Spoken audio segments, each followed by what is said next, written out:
கத்திரிக்காய் நின்று பழுத்து போயிடும் பாருங்கள், ஒளிஞ்சு போயிடும். வரி கத்திரிக்காய்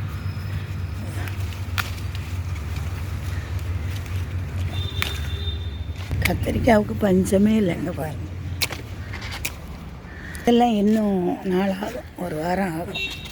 இங்கே பாருங்கள் நிறையவே இருக்குது. இங்கே பாருங்க, இதெல்லாம் இன்னும் நாள் ஆகும் பறிக்க. பச்சை வரி கத்திரிக்காய் தான் நிறைய இருக்குது, நிறைய இருக்குது.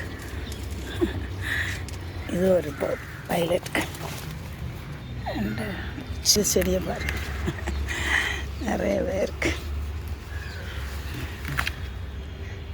பெரிய பெரிய காயாக இருக்குது ஒரு செடி பாருங்க ஃப்ரெண்ட்ஸ், பெருசாக இருக்குது. தேவைக்கு பறிச்சா போதுன்னு பார்ப்பேன்.